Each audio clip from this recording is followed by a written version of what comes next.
do not have it in their mindset or in their psyche that we are playing against Algeria.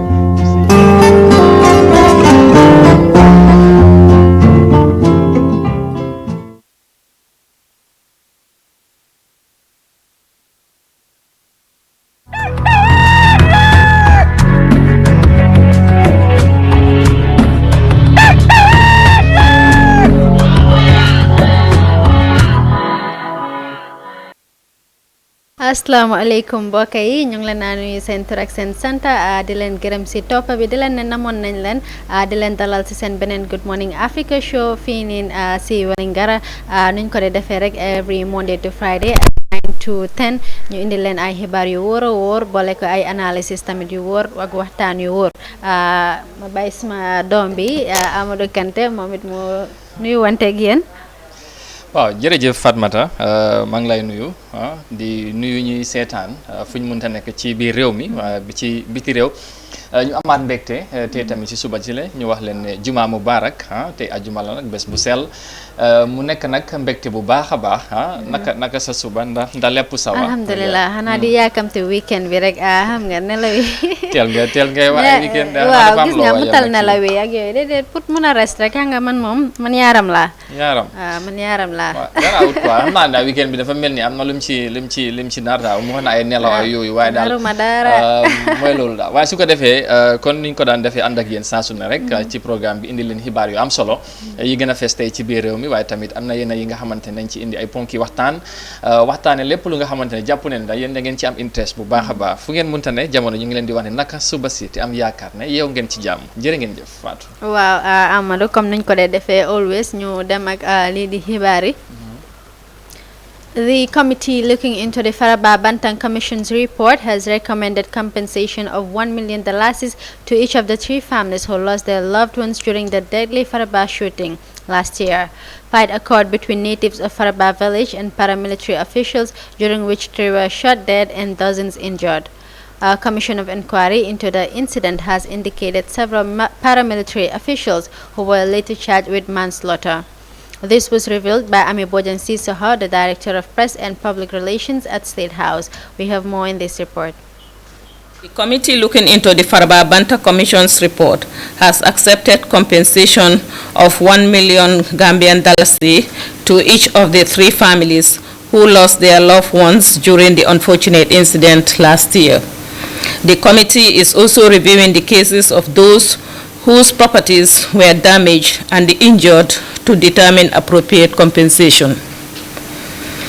At the Office of the President, the engagements continues with regards to consultations, diplomacy, and monitoring of the development programs in the country to ensure that government delivers on its promise of good governance in institutional strengthening, freedom and respect for the rule of law as the country undertakes its reform programs for sustainable national development. waaw Amadou koko nekkoon kii di Ami Bojang moom nag leen doon jéem a leeral mooy ni commission biñ taxawaloon pour mu seet si mbir yu xewoon foofu noonu ca Faraba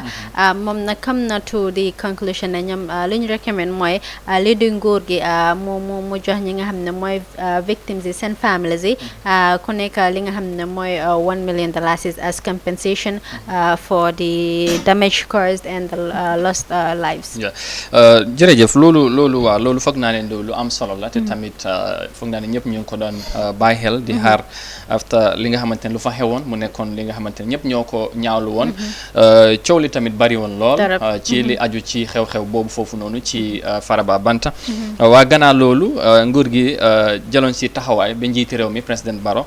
seetoon commission pour ñu dem gestu li nga xamante ne mooy li waraloon li xew-xew boobu ak ñoom nguur gi lan moo ci war a nekk seen taxawaay ñu gis nag léegi am na li nga xamante ne dogal yuñ jël mooy families yi nga xamante ne amoon na seen mbokk yi nga xamante ne ñàkkoon nañ seen bakkan waaye tamit am na yeneen yi nga xamante ne xewoon na fa ñu bari ñàkk seen li nga xamante ne mooy seen bagage ak yooyu loolu nag foog naa ne lu am solo xëy na kenn du mën a fay bakkani doomi aadama waaye mun ngaa damp xol ñi nga xamante ne mooy mbokk yi pour ñu ñoom tamit seen xel yi mun a giif mu nekkoon nag li nga xamante ne mooy lu doon waar la ci jamono jooju parce que nekkoon tamit li nga xamante ne bariwut muy xew ci réew mi bu mu xewee coow li ne kur ci dëkk bi waaye all of a sudden ñu gis ne nguur gi tamit jël si taxawaay bu am solo taxoon kon ni ma ko waxee président Barrow joxe ndigal mu jël commission ñu gëstu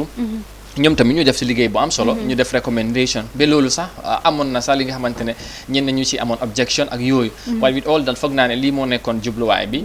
ñu mun a ñëw taxaw ñi nga xamante ne mooy families yi nga xamante ne ñàkkoon nañ seen ay family members foog naa ne loolu dafa am solo mu nekk lu am solo waaw government bi di fag ne li xew na ñu jël the move of setting up a commission pour mu address that particular issue di nekk na li nga xam ne askan bi rafet la nañ ko torop waaye tamit di leen ñaxtu rek ñu do the same or similar to yeneen places yi nga xam ne similar incidents are happening one is the Gunjur land conflict also the recent conflicts that the shootings that have been happening at Kanilai, all those things yep nañ ko na government make sure ne guy def something in trying to address it. Exactly, because comme def nañ bii ñu fesal ko ñëpp xam nañ ne lii mooy seen taxawaay foog naa ne tamit loolu dafay am solo comme ni nga ko waxee yenn yi nga xamante ne tamit xew na ci yeneen dëkk yi ak yeneen place yi yooyu tamit foog naa ne am na yeneen commission yu ñu ci seetoon bu fekkee ne sax amutoon commission waaye comme def nañ bii mu feeñ foog naa ne tamit dana am solo pour ñu jël tamit ay taxawaay yu mel ni gestu mbir yooyu tamit lan moo ko waraloon ci leneen tamit li ma bëgg a yokk rek mooy li indi woon li nga xamante ne mooy incident bii nii mooy affaire suuf te xam nga ne coowal suuf recently bari na ci réew mi te foog naa ne nguur gi nag jot na pour ñu jël si jéego bu baax a baax moytu wala xam nga teel a daal jël ay mesures yi nga xamante ne yu mel ni du amati ci réew mi parce que tamit ndaw yi nga xamante ñoo dëkkee woon ci gox boobu ñoom ñoo jogoon pour wane seen frustration ak seen anga wane daal ñoom ànduñ li nga xamante ne mooy ci jaayam suuf ak yeneen yi nga xamante ñu ngi ko doon def foofu ci Farba Banta ak yeneen dëkk yi loolu taxoon ba gis nga lu fa xewoon te loolu nag foog naa ne nguur gi tamit am nañ ci responsabilité bu waxee rek ñu ne siyo bu am ndox su xasee ba tuuru ndox bi mënatuloo si dara waaye tamit mun ngaa téye siyo bi ba nga xam ne ndox bi dina bañ a tuuru so I think government bi war nañoo try ñu put in preventive measures yi nga xam ne comme ay yëfi set of commission ak war a spend xaalis si yeneen tamit du leen si fekk na ngay make sure ne ñu set up institutions yi nga xam ne na look into these things ba nga xam ne si ëllëg si biir yi yëpp duñu si fekk ba ay nit di si ñàkk seen bakkan. Exactly, loolu lu am solo la te am nañ yaakaar ne comme def nañ ci investigation ba am ay recommendations te jàpp naa ne ci recommendations si mun naa am sax ñu wax leen ne lan la nguur bi war a mun a def ba gis ne lu mel ni dana mun a ñàkk ci suñ dëkkuwaay parce que nag suuf dafa am solo te surtout ndaw yi soo gisee ñu dem ba ñaxtu ñëw wane seen frustration and all that ci li nga xamante ne mooy xew si fu ñoo dëkk dañ jàpp ne daal mel ni li nga xamante ne moo nekk di xew ci gox yooyu wala ci seen dëkk yi nekkul li gën ci ñoom so moo tax ñoom ñu doxalee ko noonu because dañ doon protest so with all that li nga wax nag nguur gi seen taxawaay ci lii dafay am solo moo tax ñu ngi leen di ñaax donte ne sax am na luñ def ñu jàpp ne lu am solo la mooy damp xol yi nga xamante ne mooy famille yooyu jox leen ay ndàmpaay $1 million si ku nekk foog naa ne loolu am na solo waaye nag nañ fagaru foog naa ne loolu tamit dina gën a am solo waaw am na solo Amadou ñu proceed to suñ beneen story bi. The 3-day decades water scarcity at the Fajara Barracks became history as Gambia businessman cum philanthropist Modu Turo Dabo, the executive director of Vision Development Foundation, sponsored water borehole coupled with NCO mess and guardroom were inaugurated yesterday. Presiding over the inauguration, the Chief of Defense Staff of the Gambia Armed Forces, Masana Kinte, recalled that when he enrolled in the Army in January 1995, the major problem at the Fajara Barracks has been the access to water, and since then it has been a challenge for soldiers in the barracks. Sajid Sambo was there and filed in the report.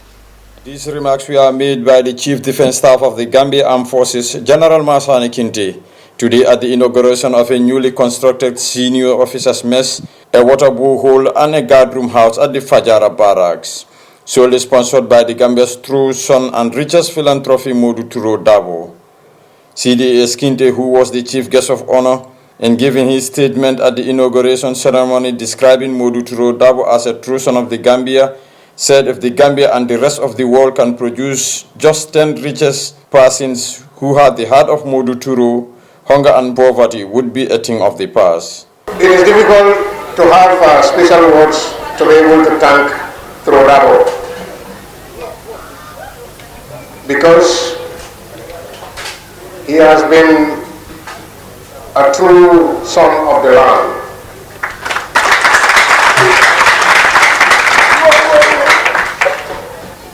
If the world has people with the kind of heart Turo Dabo has, if we have just 10 people, 10 richest people in the world, if they have the kind of heart Turo Dabo has, Modu Turo Dabo has, there will be no hunger in this world.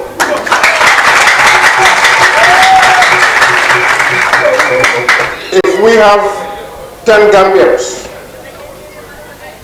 10 richest Gambians are blessed with the heart that Modu Turo Dabo has for this country, there will be no poverty in this country.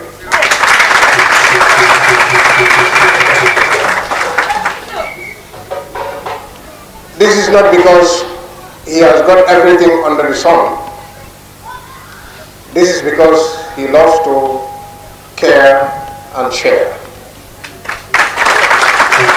The Gambia Armed Forces Chief of Defense Staff Masani Kinte thanked VDF and its CEO Modu Turo Dabo for the benevolent and timely aid rendered to the Fajara Barracks, recalling the time he was enrolled in the Gambia Armed Forces in January 1995.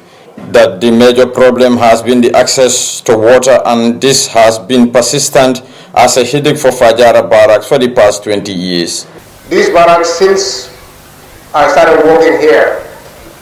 in January 1995, the most persistent problem of this barracks is water. Sometimes it improves, and other times it's always very bad, most of the time. And it breaks my heart to hear that soldiers go to civilian counterparts to be able to have water.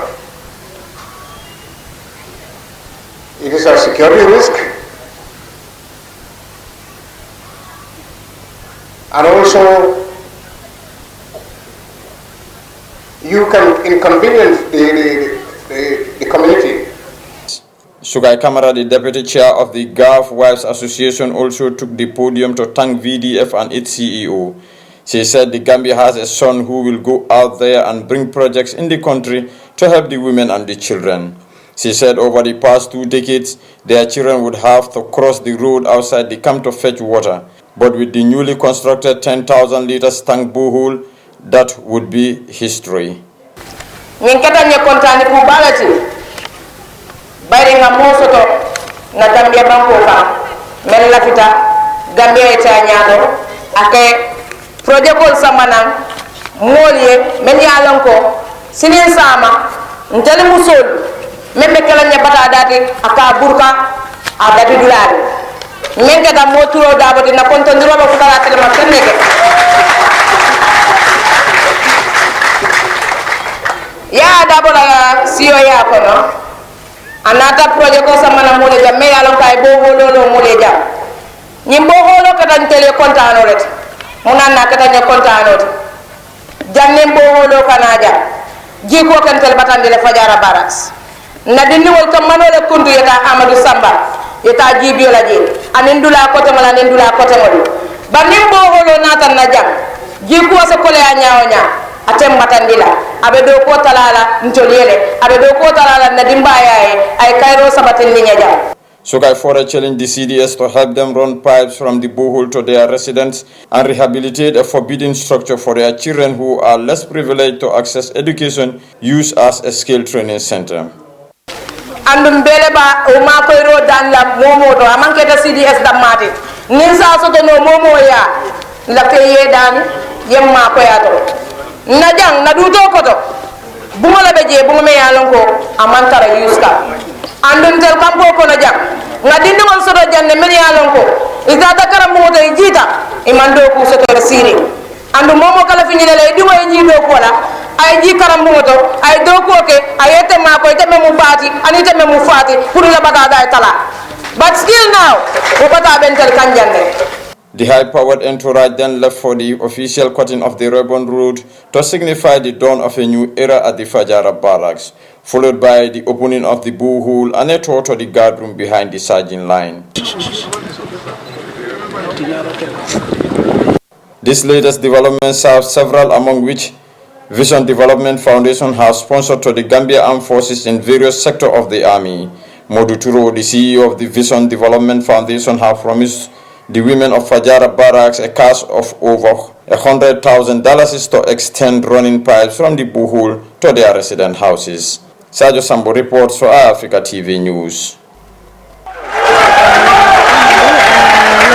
kon lu doy waar trop foofu noonu sa Fajara Barracks gis nañ kii di CDS bi moom nag si statement am mu ngi wax ne li dem na si ba 3 decades ñoom mënuñoo water problème daal nekk na problème foofu noonu si Fajara Barracks mu nekk lu doy waar gis nañ ne tamit kii di Modou Trodaba chairperson of the VDF Vision Development Foundation moom nag xam nañ ne liggéeyam mooy di joxe ay donation di jàppale communities yi nga xam ne ñu ngi am challenges with regards to certain things démb nag mu ngi woon foofu noonu sa Fajara Barracks pour integrate li nga xam ne mooy seen borehole project bu mu leen dimbale. waaw li nga wax am na solo foog naa ne luñ seetandoor nii comme ma dooree ko sax fi nga mujjee mooy ci Modou Trodaba ci yu mooy def waaw soo ko seetee moom yàgg na ko def mun nañ ko rafetlu ci taxawaayam ci réew mi ni moo jàppale léegi ci yenn jafe-jafe nit ñi bu xamee ne am nañu ko soxla de ci dee ñëw mu taxaw mu def ci wàllam in the other way around boo seetee tamit comme ni nga wax foog naa ne mu ne for 3 decades Fajara Barracks wala sax moom bu mu duggee ci army bi 1995 ba léegi nekk na issue bi nga xam ne dafa persiste foofu ñuy am jafe-jafe ci ndox loolu nag dafay doba pour nga ne lan moo tax mu jël that long te army bi mënuñoo fexe ba ñoom ñu mun a providal ñooñu foofu ndox ci ni ñoo dundee ndax nag ku ne xam na ban solo la ndox am ci doomi aadama surtout nag ñoom yi nga xamante ne mooy ay army lañ te ñu war a taxaw nit ñi nekk ci barracks boobu te ñeneen ñi sax du ñibbi foofu la ñu dëkka loolu nag dafa nekk li nga xamante ne foog naa lu ñu war a mun a xam nga bàyyi jàngat la sax wala sax war a mun a moytu muy am parce que tamit army bi nu mu mel ak seen taxawaay CDS moom foog naa ne waroon naa ci gën a taxaw moom ci boppam bi gis ne loolu tamit fooguloo lii di comme waa dëgg la army bi nañ leen blame in the sense ne ñoom seen head si seen leaders yi ñoo waroon a follow up the matter because ñëpp xam nañ ne ñoom when it comes to funds nekkul ne comme seen main function is fundraising so yaakaar naa lii di government bi moo leen gëstuwut comme nu mu leen war a gëstoo wante ñoom tamit di seen army seen military leaders yi ñoom tamit waroon nañoo am taxawaay bi nga xamante ne dinañ jokkoo li nga xam ne mooy government pour ñu gënoon leen a jàppale ci seen basic amenities yi. waaw exactly naa su ma chance ne government ñoom ñoo war a taxaw gis ne yooyu tamit ñu am financing bi ak yooyu xam nga rek loolu moom is very clear waaye tamit ñoom ñi nga xamante ñoom ñooy njiit yi foofu the likes of the CDS and other high military officials ñoom they should be very much concerned about the welfare and well-being of their personnel in all levels because loolu tamit dafay am solo surtout nag ci wàllum ndox da moo tax mun ngaa laaj lan moo tax mu war a jël this long te fekkal Fajara Barracks bu ak nu mel ak place bu mu nekkee Fajara ku fa wax da ngay foog ne foofu ma orega lépp ça va te fekk am na li nga xamante ne daal ñoom ñu ngi koo jànkuwante so anyway am na war na ci moom ñëw na inauguré na projet li nga xamante ne mooy bohol bi ak yooyu waaye foog naa ne daal am na tamit lim ci war a mun a bàyyi xel ñu seet tamit yeneen place yi su fekkee ne soxal nañ ñi ñu jëm see taxaw wax ak nguur gi parce que fekkee ñu amuñ xaalis bi amuñ doole bi war naa mun a dox tànk yooyu wax ko nguur gi ñu bàyyi leen xel nee leen lii ak lii mooy jafe-jafe surtout nag ci wàllum ndox foog naa ne loolu sax nekkul li nga xamante dañ ko war a di wax demal ñëwal dañ ci war a def taxawaay bu am solo gis ne loolu am na parce que tamit ñoom dañ ko soxla comme ñëpp nuñ ko soxla seen kër yi ak yooyu loolu dafa am solo waaye with all that ñu rafetlu li nga xamante ne mooy am nga rek ndimbal bi nga xamante ne jógee na ko ci Modou Touré Brown ndax yàgg na ko def kon ni ma ko waxee waaye tamit ami bi nañ ci bàyyi xel ñu gan see taxaw waaw am na solo. While the government of the Gambia takes Yankuba Toure's conduct before the Truth Commission as seriously provocative, belligerent, cowardly and regrettable, citizens have turned blames on President Adama Barrow's government for not making enough to do away with draconian laws that protect perpetrators of the former regime. According to many, the government needs to be more proactive in its quest to regain the rights and dignity of the citizenry. Al-Hassan Sise gives us more on that. Detention of Yankuba Toure and the TRRC yesterday, many Gambians have expressed their dissatisfaction and disappointment on the fact that Yankuba Toure appeared before the TRRC and declined to testify. Yankuba Toure, who has been adversely mentioned by several witnesses at the TRRC for alleged involvement in atrocities during the former regime, declined to testify with remarks that he was constitutionally immune by the 1997 Constitution. He was subsequently arrested and currently under custody. When you ask me whether I'm going to appear and testify, I made it clear that I am going to appear. So the issue of testimony before this commission is out. And I do not recognize the legitimacy of this commission when I have constitutional immunity.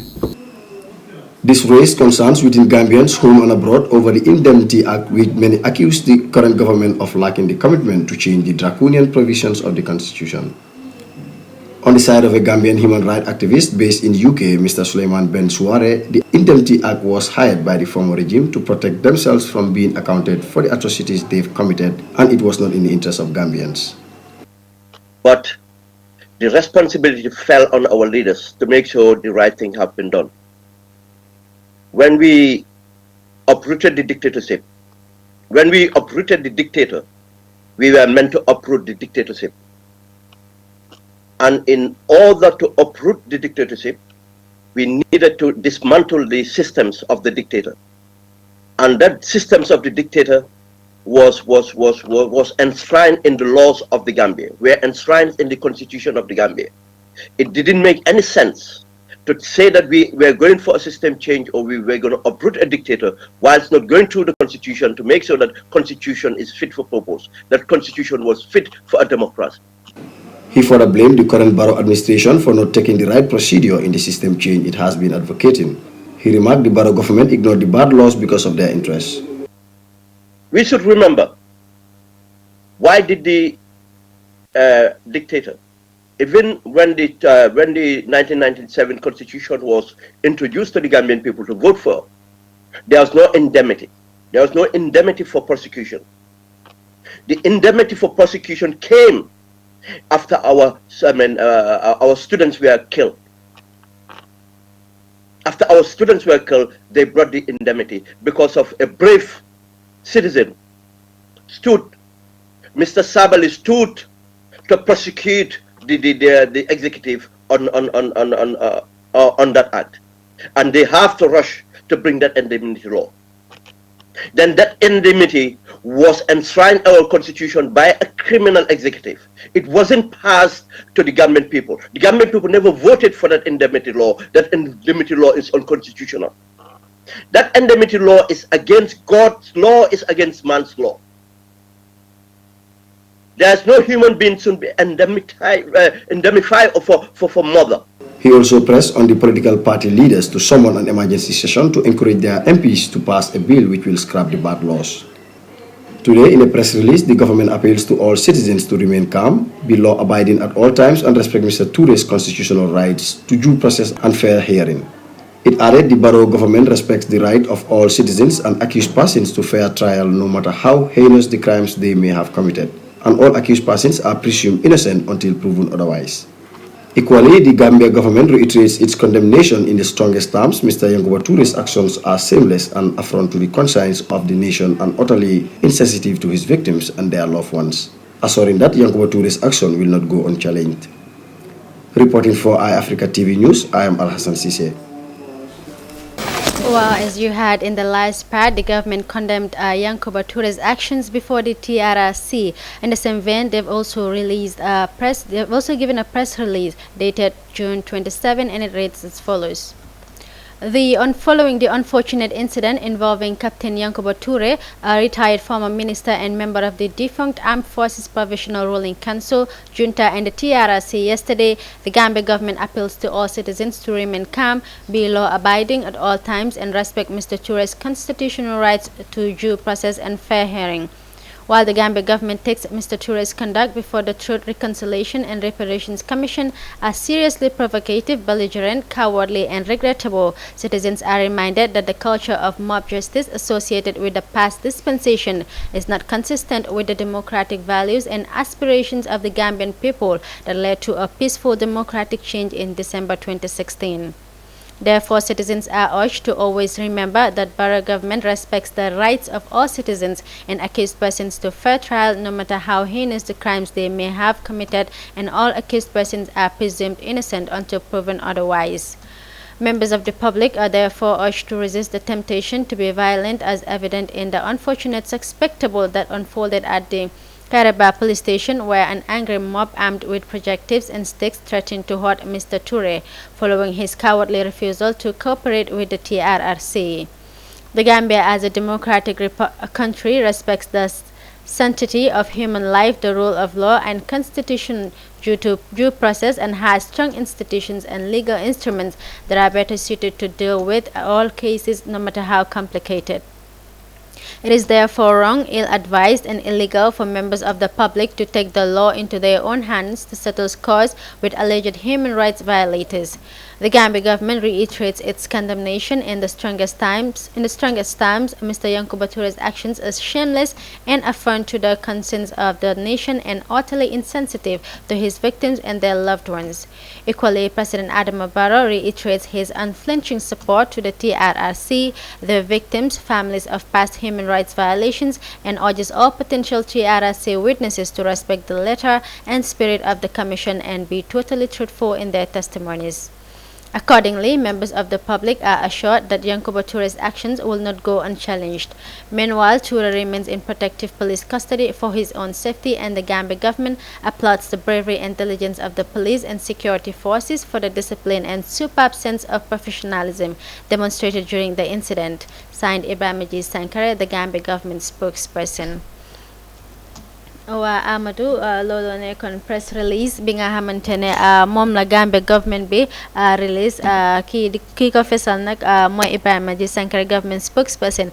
si biir lettre bi nag lii di government bi ñaawlo nañ li nga xam ne mooy woon actions yi Yankuba Toure. Also tamit on the other hand urge nañ public bi comme niñ ko fi waxoon si suñ former edition bi si suñ past edition bi urge nañ li nga xam ne mooy public bi pour ñu remain calm, ñu bañ a jël the law into their own hands, ñu bàyyi institution yi nga xam ne ñun ñoo leen samp pour ñu doxal suñu luwaay réew mi ñoom ñoo jël the cause of the law. Exactly, loolu lu am solo la foog naa ne ñun yëpp lii dañ ko doon séntu expect ci nguur gi ñu génne bataaxal wane seen taxawaay ci mbir mi ak tamit seen gis-gis ak seen déggin ci li nga xamante ne mooy xewoon na keroog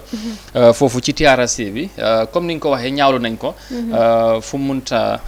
ñaawlu munta am comme ci kàddu yi ñu waxee te tamit jàpp ne daal nekkul li nga xamante ne lu waroon a mun a am la waaye tamit comme ni nga ko waxee ñaax nañ doomi réew mi ak nit ñi yëpp ñu ànd ak dal bàyyi yoon mu def li nga xamante ne mooy li war parce que nag yëf yi tamit donte ne comme ni nga ko waxee lu mun taxew yëpp li fi nekkoon nekkatut fi démocratie lañ wax te ku ne am na li nga xamante ne mooy foog loi bi moo la ko may loo munta def foog rek loi bi jël it koosam bi ci li nga xamante ne mooy ci xew-xew boobu gis nga bu li xewee denne jogoon nañ doomi réew yi ci biir réew mi ba ci biti réew ñu bëri wane neen seen mer ak seen anga ba taxoon ñeneen ñi sax demoon ci Kairaba police station bëggoon ñu jàmm ki nga xamante ne mooy Yankuba ak yooyu yëpp mu nekkoon li nga xamante ne warutoon am waaw donte ne sax am na waaye foog naa ne tamit nit ñi ñoo meroon with all that moo tax nguur gi gën bataaxal wane seen taxawaay because ñoom ñu ngee wane ne loi bi mu ngi fi te ñëpp la fi nekkal nit balaa ñoo dem ba wax ne loi bi jàpp na la wala daan na la yaay def ni xamal ne yaa ngi innocent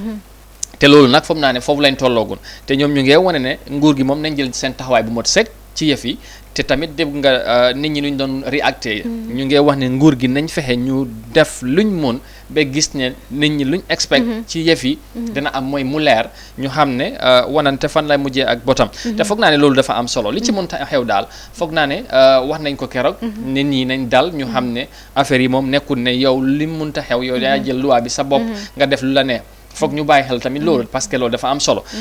waaw lu xew na te tamit foog naa ne jamono ji réew mi nu mu nekkee démocratie bi ak nit ñi nuñ dekkee pour ñu sàmmal loolu tamit foog rek ñu toppal waa te foog naa ne nguur gi loolu lañ nekk di wane donte ne ñoom seen bopp ñaawlu nañ li nga xamante ne mooy am na solo xewoon na keroog si TRC bi foog naa ne loolu tamit ñëpp war nañ ci bàyyi xel am na solo fanaa leneen lu important li nga xam ne tamit press release bi adresse na ko mooy one the behavior and the manner in which the police and the security present there conducted themselves suñu waree wax dëgg rek fanaa mun nañoo wax ne léegi security forces bi mu ngi work towards the right direction because soo seetloo fuñ ko doon arresté di nga gis dal buñ àndal ak nuñ ko doon teetee daal pour mu eeg donte ne mënoon nañoo def ni criminal la rek xam nga George also waaye as treat nañ ko as a suspect which law bi nga xam ne loolu la wax hand ko fuñ ko defuñ ko dara they just treated him well égal ko si truck bi gis nañ ne sax buñ feelee ne his life was at stake by just putting him on the open air like that wàccee nañ ko dugal ko si li di Mercedes Benz bi nga xam ne am na it's covered and protected ñu protect ko from both sides ki toog ni which I think is a good move from the police. Yeah, it's a very good move indeed because lii lañ expect ci ñoom parce que ñoom dañ leen tàggat ci yu mel nii emuñ ak ki nga xamante ne moo di ordinary person out there ki nga xamante ne bu meree dafay foog ne moom mun naa defal lépp boppam ñoom dañ leen tàggat wax leen lii ak lii la ñu war a demee te foog naa ne lii nekk na a good example lu ñu wane keroog professionnalisme bi ak nuñ taxawee ba gis ne contrôle nañ situation bi ba lépp li nga xamante ne lu waroon na tax gën a yëf yi gën a garaaw ñu moytundi ko donte ne sax ni jege woon nañ ba bugg a xam nga ñoom toppuñ nit ñi ci yooyu waaw loolu moom foog naa ne lu am solo foog rek ñu gërëm leen ci loolu because nguur gi sax dem nañ ba recognize seen taxawaay ci loola foog naa ne loolu dafa am solo te foog naa ne lii moo tax démocratie am solo waaw mënoon naa demee leneen te bu lenoon xewoon foogoon naa yëf yi tamit mënoon naa twist beneen angle wala ci beneen side waaye with all that foog naa ne ñoom they showed maximum professionalism ak tamit li nga xamante ne mooy seen liggéey foog naa ne well before sax di government bi di génne press release Gambien si bari apprécier nañ ñoom seen liggéey surtout ki nga xamante ne mooy ku jiite police yi keroog ci li nga xamante ne mooy ci situation boobu mooy Ansumana Kinte ñu gërëm nañ ko ñi apprécier am nga taxawaayam ak yooyu foog naa ne loolu lu am solo la dañu war a taxaw ñu maintain lu mel noonu nit daal bu mu def dara rek ñu commencé di koy dóor di kii non ñu xam ne nit la ba balaa yoon di dem dal ci kawam xam ne yaaxa na wala ñu ne lii moo war a tegu ci kawam bu boobaa ñu xam ne loolu waaye balaa loolu rek foog rek ñu teey ñu xam ne ñu ngi ci réewi loi lay nekk te kenn nekkul ci kaw loi bi foog rek ñu xam loolu ñu xam ne daal affaire yi waaw jaay doole bi daal moom warut am ci kenn loo mënta def nañ xaar ba loi jël its course dañ su ko defee ñoom ñi nga xamante ñoom ñoo war a ñu am confidence ci public institution yi nga xam ne ñun ñoo leen set up nañ jéem a am confidence ñu believe ne at the end of the day justice will prevail te tamit dinañ def seen liggéey nu mu waree exactly loolu rek moo ci ne foog naa ne loolu moom waxoon nañ ko keroog ñu fàttali suñ bopp ak ñu seetaan ci yëpp ne foog naa ne nguur bi si seen bopp wane neen seen taxawaay ak tamit lan leen seen tudd ñëpp ma ànd ci loolu foog naa ne loolu dafay am solo ñu rafetlu beneen yoon rek taxawaay police bi ak nuñ doxalee keroog te xam naa ñëpp buñ ko seetaane nañ ko apprécier waaye tamit dana am luñ ci jàngee daal jàpp naa loolu am na solo Amadou lii di police bi tamit in the same vein ba tey si police bi rek ñoom nag release nañu waaw ñoom tamit press release di wane seen taxawaay si li nga xam ne mooy driver's license marit ko rek mbokk yi xam ni ci biir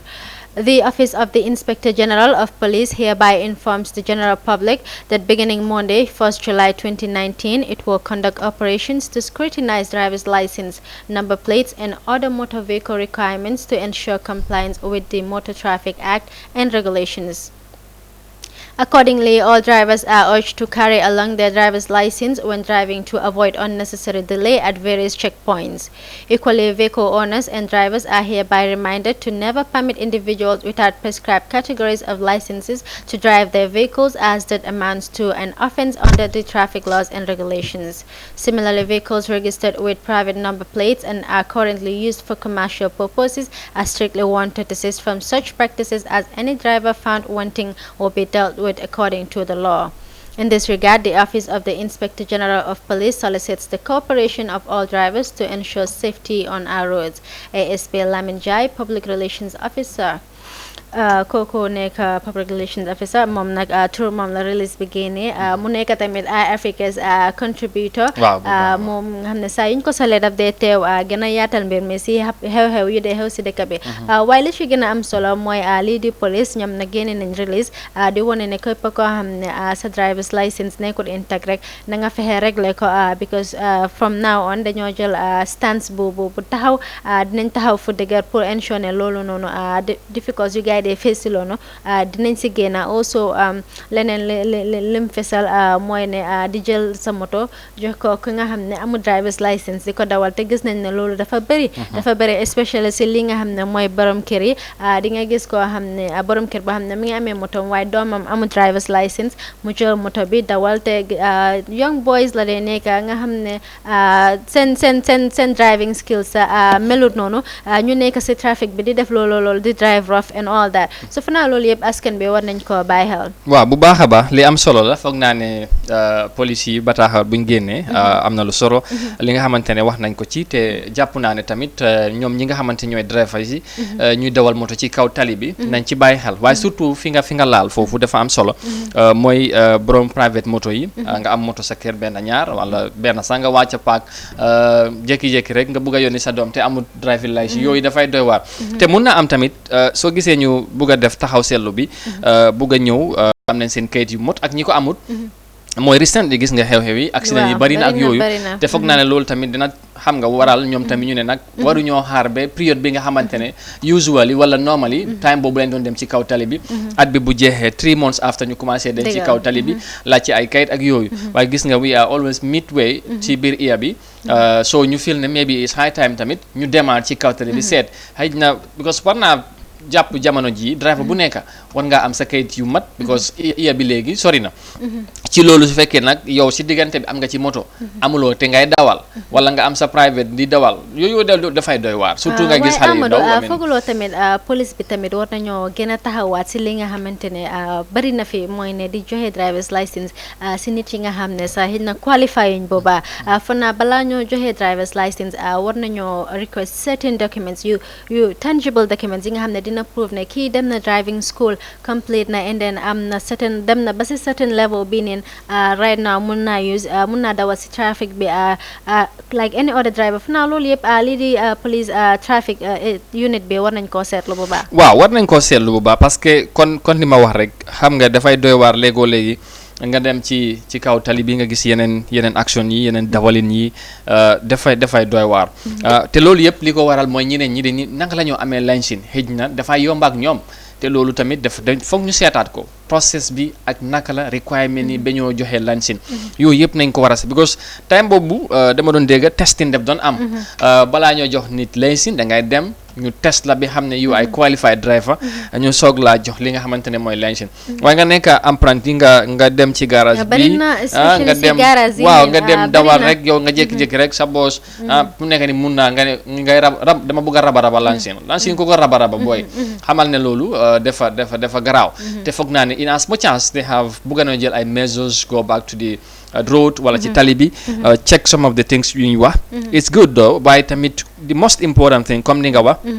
mooy nit ki balaa moo am licence bi ci boppam process bi mérite bi requirement si lan la ak naka la parce que jàpp naa ne loolu dafa am solo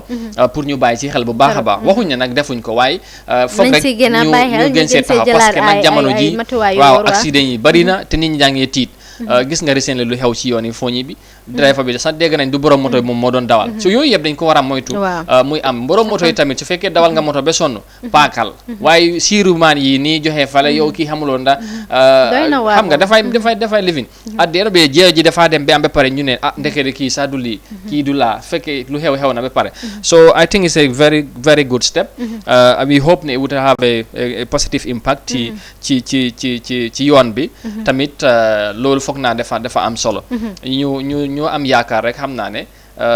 next month moom xam naa tali bi tamit dana xumbaat parce que driver yi tamit ak gars yi daf day interesting di ñaxtu askan bi rek ñoom it ñu def seen waala because it's a collective responsibility nekku ne police ba issue release bi rek liggéeyi police bi rek ñun tamit dañu am a responsibility to fulfill by making sure ne lii ñuy wax ni yëpp ñun tamit ñu meet requirements yi ñu ensure ne def nañ loo war ñuy dawal moto yuñ moom buñ ko jox keneen koo xam ne amul driver's license ñu make sure ne balaa ñoo dem xëy na pour apply driver's license ñun am nañ mérite bi pour am driver's license loolu yëpp ñu make sure ne mu ngi intact di nga gis ne lii nga xam ne mooy liggéey police bi pour ensure ne the traffic is safe ñoom tamit dinañ mën a doxal seen liggéey comme ni mu waree ñu dem doxantu dem seeti sports Egypt sealed their passage to the last 16 of the Africa Cup of Nations thanks to a straightforward 2-0 win over the Democratic Republic of Congo as Mohamed Salah got off the mark in the competition. Although DR Congo had their moments and certainly threatened the tournament host, Xavier Aguirre's side were well worth the win that sends them through and leaves the Congolese in danger in an early exit. Amadou Kante gives us more on that. It's in the back of the net! They found it! Mohamed Salah made one and scored one as host Egypt beat DR Congo 2-0 to move into the last 16 of the Africa Cup of Nations. Egypt went ahead when Salah's cross was met by Aston Villa's Mohamed Al-Mohammadi, who finished at the second attempt. Liverpool forward Salah then added a second with a powerful strike when surrounded by two DR Congo players after a fine run from Terazek. 7-time winners Egypt joined Nigeria in the last 16 of the competition. Egypt, who last won the tournament in 2010 and lost in the 2017 final, secured their second win in 2 matches to move into 6 points and guarantee a top 2 finish in Group A. DR Congo hit the woodwork twice through Marcel Tesseran when it was goalless, and then again with a header from Jonathan Bulungi when Egypt were ahead 1-0. Yannick Bolasie, who is an Everton player but spent last season on loan at Aston Villa and then at Anderlecht, nearly pulled a goal back late on, but Coley a free kick just wide. This was DR Congo's second defeat in 2 games, and they have to beat Zimbabwe on Sunday and hope they claim one of the 4 spots available to teams finishing third in their group. Egypt had begun their campaign with a 1-0 win over Zimbabwe and will go through as group winners if they avoid defeat against second-place Uganda on Sunday. Reporting for Africa News, I am Amadou Kante. Amadou fii moom sa géej la ma bàyyil rek nga dugal sa gaal xuus bi man moom sports moom lu yàlla xam doy na waaye Amadou dafa mel ni lu interesting mu ngi happen Africa Cup of Nations bi fu mu ne ni street boo duga mu ngi ne selo ñëpp a ngi busy di follow di watch. waaw loolu dafa am solo it's really interesting si biir week bi yëpp gis nga bu mu dooree last week Friday teel am 1 week Africa Cup of Nations bi mu nekk di xew Egypt this time around nag gis nga dafa gën a yaatu because dañ yokka team si from 16 to 24. Unfortunately though Gambia is not part of the tournament. We wish ne ñu fa woon then the interest bi daf doon gën a xam nga high and all that waaye comme report bi nu mu highlighté fii Egypt they are the host and obviously in any competition host bi moom seen sen performance ak sen matches yi def dee am solo because def dee baax ñoom how far they can go in the competition ñëpp dañ ci dee bàyyi xel te Egypt ku wax Egypt nga Mohamed Salah te ñëpp xam ne recently he has been a fantastic player especially with Liverpool ñoom ñoo win Champions League bi and all that so duma dee follow nag bu baax waaye while I was home sometime man doon déglu lii de Senegalese reports di wax ne kii di Mohamed Salah ak Sadio Mane si seen doo ñoo nekkoon si benn club team but then da nga gis kind of conflict in between them when it comes to competition wise naka nga foogee ne lii di Sénégal ak Egypt suñu waree tase si Africa Cup of Nations bi how do you think non loolu moom dafa leer parce que buñ tasee ñoom ñaar ku ne sa bopp ngay faytal donte ni ñoom ñoo bokk Liverpool that's just club level this is national ku ne sa réew mi ngay gis te and you are going to give your best te ñoom ñaar fu ñoo play more or less the same position and all that te bu ñoo play kii dafa nekk ci kaw soo ñoom ñaar pour defante ak yooyu si field bi faral di wax ne even in the same club ñoom ñaar doo dee gis that sense of integration between them non loolu nit ñi ñoo koy wax rek ñi biir Liverpool sax ñoom ñooy ànd dem juma ñooy dem julindor ak all that waaye da ngay gis ne léegi ñuy support that love for Sadio Mane comme ñun ak xam nga comme léegoo ñu play Salah moom moo dee gën a perform dan Sadio Mane léegi tamit mu twist affaire bi toon Sadio Mane comme ren Sadio Mane moom moo gën a am taxawal Liverpool dan Salah donte na sa play na because dañoo fi léegi Salah am na yeneen chances def ko dee sànni wala mu ko war na ko mun a pass Sadio Mane so ñeneen ñi loolu la ñoo gis as a fan loolu fans view la yow mi nga xamante ne Sadio Mane ngay support wala Mohamed Salah nga ne ok Sadio nii la waroon a def Salah lii la waroon a def dafa waroon a passut and all that waaye foog naa ne ñoom ñaar they are very close amul ba benn problème bu ci nekk xanaa tey nit ñi ñoom ñoo dee xam nga rek sports moom mel noonu so gis nga démba tamit Mohamed Salah ñoom dem nañ ci la 16 stage bi after seen win bi over Congo waaye démba Sénégal tamit ñu ngi doon play a very very crucial game seen diggante ak Algeria seen second game bi ñu ñëw ñu ñàkk ko 1-0 mu nekk nag li nga xamante ne tamit coow li bari commencé naa bari foofu ci biir Sénégal gars ngi wax lu nekk Aliou Cissé moom mooy problème bi play la ak yooyu waaye nag play nañ démba definitely waaye dafa nekk ne Algérie ñoom ñoo def li gën a am solo moom ñoom ñoo dugal goal bi daal di am ndam ci kaw Sénégal so interesting moments ahead ci Cup of Nation bi door na te tamit matches yaa ngi interest lu moo tax tout bi jotee rek ba 8 o'clock ci guddi foo dem rek su dul rajo télé ñi yaa ngi seetaan football te football moom macha allah di yokka support di ñaanal man dama xaw a bias di yokka support di ñaanal li nga xamante ne mooy Sénégal cause ñoom ñooy suñ closest neighbor so dee when it comes to support moo xam naa the right people ñu ma support parce que tamit waaw seen next game bi ñu win ko against Kenya because Kenya tamit dafa win dem ba Tanzania léegi nag ñoom ñoo war a daje ci last game bi te fu mu nekk nii Algeria moom qualified na te Sénégal moom am nañ yaakaar na with despite the defeat démba they have all the chances pour qualify to the next round even go beyond that stage because they have the team they have the players so you expected that whatever lu xewoon démba nit ñi wax because of the size and the team they are the kind of players they have Mane ñoom Gana Gueye ñoom Koulibaly these are fantastic and excellent players in their respective clubs in Europe so loolu mooy affaire bi waaye mooy loolu daal waaye we'll see what's gonna happen I hope they will get it out and then get to the next stage inshallah am na solo li ci mënti mel rek ñu dem ak newspaper review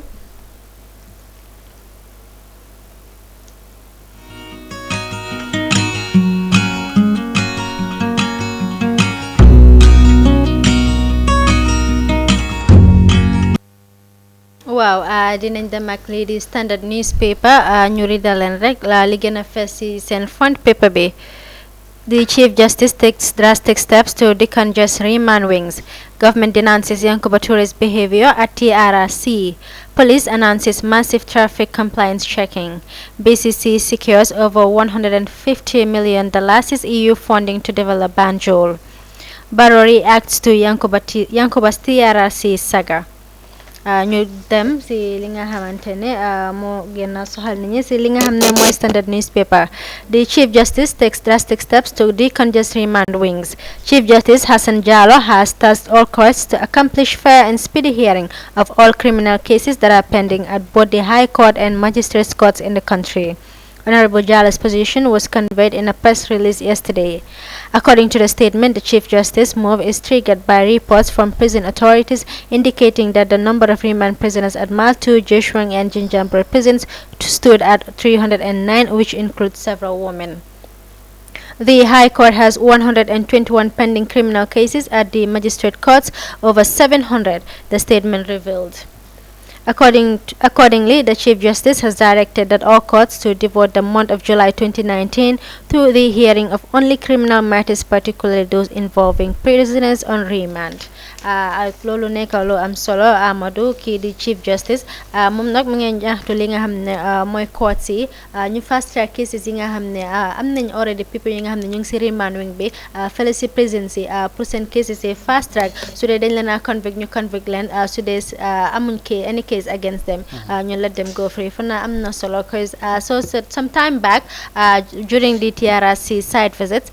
demoon nañ ba fi nga xamante ne mooy Joshua waaye di nga gis am na ñoo xam ne ñu ngi si remand wing bi am na ñu complain ne they've been there for like 4 years ba tey seen trial si mu ngi dem and then amuñ fait daal na seen in the justice system da seen cases yi ñu ngi ko fulaal comme niñ ko war a fulaalee. waaw lii dañ ko rafetlu li nga xamante ne Chief Justice wax na ko ndax dafa am solo ci ne because nit ñi nga xamante ne ñu ngi foofu noonu ci kaso yi ñu téye leen te ñu war leen atte te atte wuñ leen dem leen teg leen noonu rek fàtte leen loolu warut parce que ñoom tamit kon ni ma waxee woon ci gannaaw rek lu mënta xew ay nit lañ mun nañoo juum mun nañoo def lu nekk buñ juumee ba ñu téye leen nag li am solo mooy mun nañoo bañ a juum sax mun na am tamit ñu ay tuumal lay doon ñu yóbbu la foofu téye la ay at wala ay weer fekk yow waxuñ la dara loolu moom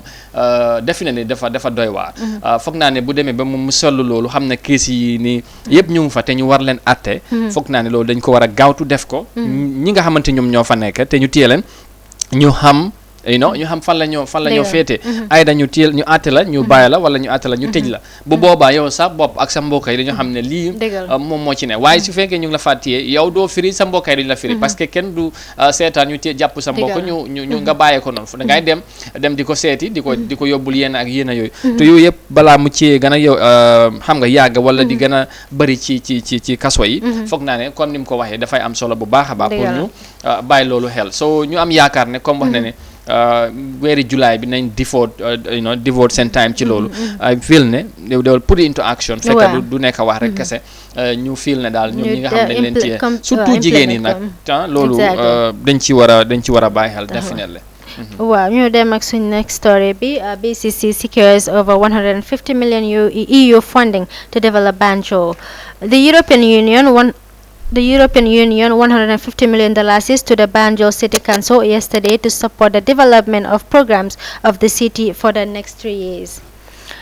The grant support was confirmed at a signing ceremony attended by the EU ambassador to the Gambia, Attila Legers, and Mayor Rohilo and other senior officials of the council.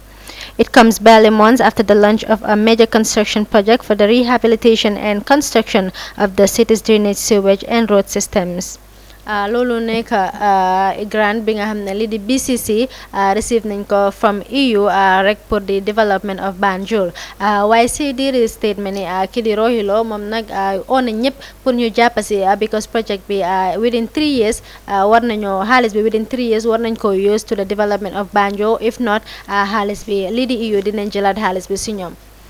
xaalis bi xam naa ne duñ ko jëlati loolu moom or na ma xaalis bi comme dugg na non du demati EU loolu moom xaw ma lan lañ ci lan moo xew waaye ay feel ne mayo ak ñi ci jàppa yëpp nañ ci def seen kéem kattam pour gis ne waaw lii mu nekk lu am solo Banjul moom foog naa ne Banjul dafa soxla lu mel ni capital la te tamit waaw te tamit Banjul am na lu bari lim soxla waaw definitely boo fa jaaree léegi man dama fa dee yomba jaar xam nga ñun fay lañ dëkk fa jaar di léegi nga ànd ak nit sax mooy la xanaa fii moo dugga si Banjul sax xanaa fii mooy seen capital man dama de wax ne waaw ñii moom suñ capital bi xanaa naka la waaye I feel ne yu mel ni projects yu mel ni xaalis bi dana am lim play ci development Banjul waaye tamit maires bi wax na lu am solo mooy na ci ñëpp jàppa Banjul donte ne Banjul la waaw ñi fa nekk ñoom ñoo fa nekk waaye Banjul ñëpp la Banjul mooy capitale Gambia so ku ne am na lu bari boo ko bëggee liggante ci réew mi fi foog nga dugg ci Banjul so obviously lii dafa am solo ñu am yaakaar rek ñoom ak central government they will work closely work together to make sure ñu realize these goals and objectives yi nga xamante ne mayor bi am na ko ak tamit ñi nga xamante ne mooy government bi ci boppam because I feel ne nguur bi ci boppam ñoom xar kanami Banjul nekkul lu leen gënal so ñoom tamit war nañ cee am gis-gis war nañ cee mën am taxawaay ñu toog ñu dialogue comme xaalis bi ñëw na léegi lii moo gën a jafe loolu Amadou dina jafe parce que recently gis nañ ne construction project bi nga xamante ne moom la Barrow administration bi launch foofu noonu Banjul gis nañ kii di Rohilo mu doon jéem a wax nit ñi ne waaw moom daal xamu ci dara and then government bi nekkuñ di ko involve jéem na sax jël ay steps pour approach government bi pour xam naka la mbir mi di demee waaye liñ ko wax according to moom mooy ne na ci génne project bi has nothing to do with BCC waaye nga foog ne kii di Rohey Malick Lowe moom tamit du jël li as a challenge against the government pour ne rek waa comme génne ngeen ma seen project xaaral man tamit bii duma leen si involve surtout nag moom moo dem ba lobby affaire yi te dégg naa sax ñu ne lii moom EU seen boppar leeral nañ ne nguur gi seen benn tranche nekku si entirely is funded by the EU so loolu waaye dama jàpp ma ne loolu dafay génn moom meew la nguur la rek defante yooyu foog ma ne loolu waru cee mën moom ñi ko fal ak ñi ko yaakaar ak ñëpp ñi nga xam ñoom la fa nekkal waa Banjul ak mun naa wax sax réew mi na seet loolu mu engage leen wax leen lii dem naa ko liggante ko lobby naa ko ba xaalis baa ngi ni dugasi na waaw ñu seet daal naka la ñoo collaborer ñu nañ gis Gambia ñu gis Banjul gis nit ñi ñu bañ a seet dat political issues ak waaw yooyu du am loolu secondary la pour man ay ci li ma jàpp te foog naa ne ñoom tamit war nañ cee bàyyi xel parce que dañ leen yaakaar óolu leen te Rohey Malick Lowe kese EU duñ ko trust jox ko xaalis bi because of place bu mu doon nekkal fa waa Banjul nekkal fa waa Gambia moo tax moom tey mu yóbbu tuuri Banjul ak tuuri ñi nga xamante moo réew mi ñu dem mu lobby fond si ba ñu am yaakaar mu doy ñu doy ko su ko defee moom ñu jox ko xaalis bu takku bi le so foog naa ne xaalis bi buñ ko defee ci fuñ ko war a def teg ko ci yoon foog naa ne daal Banjul lim ndaw war naa sensé ci nit ñi nuñ dékkee ci jafe-jafe yi surtout ci nawet ñun xam nañ naka la léegoo-léeg gis nga nawet lu mu fa ne demee Banjul yenn place yi def dee doy waar gotas yi ak yoon yi fale ak yeneen yi nga xamante ne xam nga ñi fa dekk ñoom ma ko gën a xam mayor bi tamit xam na ko so su ko defee loolu nañ expect ne comme project bu dooree anytime soon within that stipulated time lépp li nga xamante ne expect nañ ñu def ko ci xaalis bi nañ ko ci taxaw mu am ñu dem ak suñ next newspaper review bi fële na la ci The Voice newspaper ñoom nag li gën a fes ci seen xibaar yi GAP leader Bachelet on the run TRRC drama, government calls for calm respect of due process. Sandu residents demand good feeder routes. Gambia's future brighter for private sector banks. Deputy Presidency not involved in contradicting and procurement process. By the State House Press Director. Beginner first season xibaar yi nag mooy GAP leader Bachelet on the run. The leader of the Gambia Action Party, Musa Yali Bachelet, who was found guilty by the Kanifing Magistrate Court in a civil case in January 2019, is on the run, and court has placed a reporting order on his door at home, a source confirmed to The Voice. According to sources, Mr. Bachelet dragged to the Kanifing magistrates by one Mariama Juf last year in a civil case. Ms. Juf, a medical student in Dakar, dragged the GAP leader to court over money amounting to CFA 600,000. Which Mr. Bachelet borrowed from her in Dakar, Senegal to pay back within 2 weeks in 2018. Sources said Mr. Bachelet also borrowed money from Ms. Juf while in Mali, and the money was used to buy GAP leader ticket Bamako to Dakar with the promise that upon arrival he will add the amount to the CFA francs 600,000 and pay Ms. Juf. Sources further said all efforts to recover the money from Mr. Bachelet failed, resulting in a civil matter at the Kanifing Magistrate Court. Sources also said Bachelet agreed to pay the money and made an affidavit of undertaking to pay. However, sources said all undertaken by Mr. Bachelet he failed to pay, and also refused to answer, revealing that the leader of the Gambia Action Party, GAP, Musa Yali Bachelet, has run from his home, and court has also placed notice of reporting to his door by court officials. loolu nekk lu doy waar lii di Voice nag ñoo publish li story bi ñoom nag ñu ngi fesal ne kii di Musa Bachile sometime in January Kanifing Magistrate Court bi jot nañu rule against him pour mu fay kii di Miss Mariama Diouf kooku nekk Sénégalais foofu noonu di study médecine foofu si Dakar jotoon na ko leb xaalis bu toll ni 600,000 CFA loolu emut si loolu rek mu lebaat ko beneen xaalis pour jënd ticket from Dakar to Mali to Dakar loolu yëpp soo ko boolee ba tey kii di Musa Bachili ñu ngi wax ne fayut benn butut sa li si jëm ni xaalis biñ ko accuse nii waaye tamit lu gën a doy waar ñu ngi report ne moom nag daw na këram nekkatut këram te fu mu nekk ni place nañ a notice on his door waaw nekk na lu doy waar si nit koo xam ne is aspiring to be a president in the country waaw loolu ma Fatmata man bu ma ko gisee tey ci suba si dama ne waaw kii est-ce que moom moo bëgg a jiite Gambia wala lii naka la fa demee noonu waaw waaye on a more serious note foog naa ne lii moom waaw dafa nekk li nga xamante ne ci man lu doy waar la parce que wax nga ko moom he's aspiring to be president of this country am na parti boppam lii waaw depuis last year it looks like case bang doon dem ci court bi ñu ngi drag te xam nga recently has been so much frequent and current on the papers. And you know what's interesting? What's more interesting about this all is this is not the first time that people are accusing him of this, because he has had an encounter with the GDC with regards to a similar monetary issues. Waaw lu moo tax ma ne la lii nekkan li nga xamante ne li jara seetlu la li tax mooy moom fi mu nekk ni according to xibaar bi nu ko waxee nekkul ci këram daw na fan la nekk ndax dafa tukki wala dafa bàyyi këram because of xaalis bi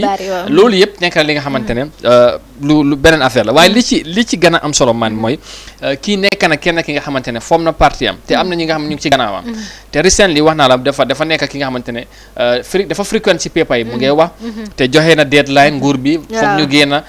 président bi mu meet all political parties dina génne scandals wala corruption bi nga xamante moo nekk xew ci nguur bi su fekkee nag moom loolu yëpp xam na ko te mu ne mu ngi koo wax lii muy xew man li ma jàpp ne wala li mu war a def mooy ci nu mu gën a gaawee dafa war a ñëw génn mu leeral nit ñi ndax lii am na wala amul bu fekkee dafa am naka la demee ndax li ñu waxee nii la bu fekkee nii la nag xam naa ne moom Gambia foog na ne ñun bëgguñ président bi nga xamante ne dina def yu mel nii dégg with due respect waaye nag tamit waaw nañ seet daal ba moom si boppam mu génn a wax bu fekkee ne amul mu teggi li nga xamante ne loolu lañ wax mu ne mbir mi nii la demee parce que tamit ku bugg a jiite Gambia war na dem di leb ay xaalis ay 600,000 CFA fay loolu mu tela ba ñu fesal loolu ci pepa yi loolu dégg fat am naa ne lu si mën di loolu moom bu doon yow sax konoon rek la nga loolu wax ma la nag séntu ne dina génn si moom tamit wax his version of the story ñu ngi séntu loolu si moom sudul loolu moom xam naa ne li nga xam naa mooy few supporters yi mu jot a am dinañ xaw a lose confidence si moom di ko ñaxte rek moom tamit as a political leader tamit as a president aspire mu génn si wax his side of the story bu fekkee dafa dëgër booram mu gisee la mu kool la rek ngeen gisee nga jàppale ko naa ko direct si yow man suma dara baaxut waaw Amadou dafa mel ni waxtu baa ngi ñoo jaama lu neex moom du dee comme ñun suñu fii moom dañoo waxtaan yi daf dee interesting ba nga xamante ne waxtu bi sax dañ si dee saajo tuuti fu mu ne nii gaa ñu ngi maa tongtongal suma noppa bi ne ñu close waaw ba tey rek di leen dig daje tamit ba beneen yoon ma bàyyi Amadou mu tàggatoo ak yéen waaw jërëjëf rek balaa tàggatoo rek foog ma profité nag wis birthday waaw gis nga suma xarit bi Ndeye Fatou waaw su ko defee wis ko happy birthday Ndeye Fatou ñu ngi laa wish happy birthday man na suma birthday du ma la mën a woyal waaye ni ko mu woyal la ba dee sama baat bi dafa dee fu mu nekk moo la ko déggoon so def la si génn I was ready pour ñu woyal la waaye génn la waaye anyway waaw di ko wish happy birthday rek di ko ñaanal ay at yu bëree bëri di ko ñaanal next year balaa time bi bunti wërsëg yu bëri ibee ko waaw exactly waaw loolu la su ko defee ñu gërëm ñett sant leen waaw di wax ne waaw week bi nag jeex na fu mu nekk nii weekend bi mooy dugga si jox leen dig daje Monday inshallah. Wish you all a very very happy weekend. I hope you will have a good one and then we'll come back next week, God willing, with another great week, I hope. and then we will discuss what will unfold and all that. Jërë ngeen jëf ci ànd bi ngeen di ànd ak Eye Africa TV waaye tamit ci safoo bi ak ci kóolute bi. jërë ngeen jëf bye bye. jërë ngeen jëf ñu ngi leen a ñaanal Amadou ñu leen a nga bari wax. waaw waxal kooku moom amul problème man moom wax. di leen jaajëfal mbokk yi di kontaan trop pour jàkkaarloo yéen di leen indil xibaar yu wóor waaye tamit di ñaanal ñi nga xamante ne ñoo tëdda si lopitaan yi di leen ñaanal wér gu yaram ñu jóg foofu ñu tëdda in the soonest possible time di ñaanal tamit ñi nga xam ne ñoom la caabi féetee gannaaw di leen ñaanal ñu génn foofu noonu in the soonest possible time jombut kenn noonu la ko olof dee waxee jombut kenn waaye lu waaye mun rek mooy ñaanal sa morom ñaanal ko jaama ene ko jaama di leen dig daje tamit ba next week same time si seen beneen Good Morning Africa show jërë ngeen jëf.